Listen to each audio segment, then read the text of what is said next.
I'm Jed Woodhouse, IT Services Director.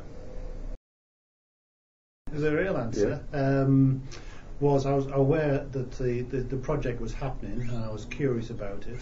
I knew that there was demands being made of our technical people and our technical resources that was sort of outside of the normal envelope, and traditionally or typically what would happen is if it's outside of the envelope then people would say we don't normally do that kind of thing, so the answer is no. And that's not always the most appropriate answer, so I thought I need to find out more about this, so I got involved. I went along to one of the initial meetings, understood the problem and the situation a lot better, and got involved in it.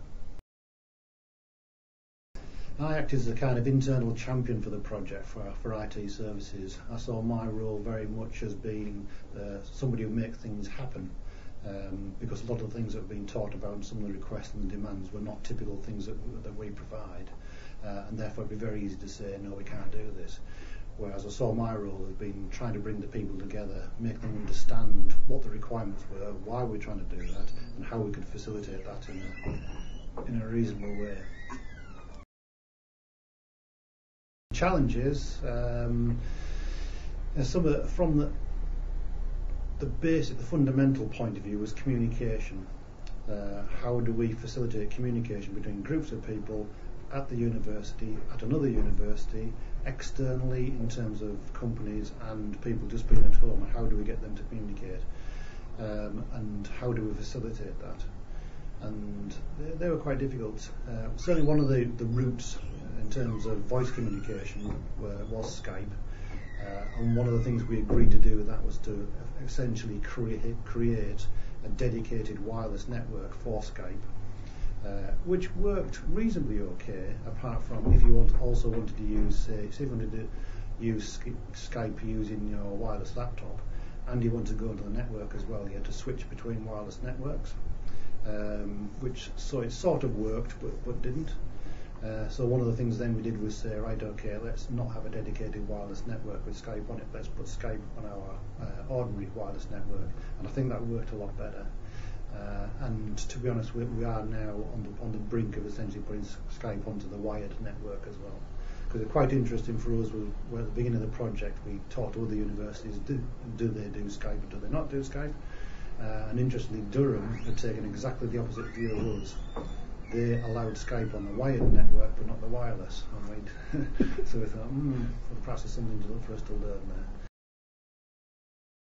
there. I think what went well was bringing together various parts of the university that wouldn't normally work together, because it was essentially an initiative from the school, IT services, academic registry, so there was multiple groups working together to solve a problem that wouldn't typically have come together to solve problems in the past. There's still quite a bit of what's referred to as silo mentality. That is not my department, not my area, therefore not my problem, go away. But I think this project proved that if there's a common interest there and there's a problem needs solving, it has to. That requires multiple departments to work together, then it can happen.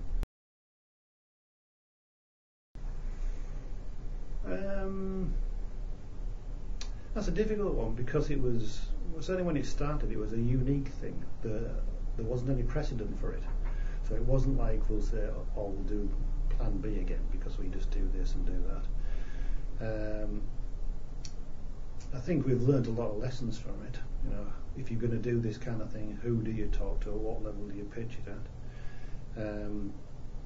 So with hindsight, you would probably go straight to all of the senior people involved in all the different areas and say, this is a project, this is our requirements, can you make it happen? I think Eric was basically feel his way around the university to say, who the hell do I talk to?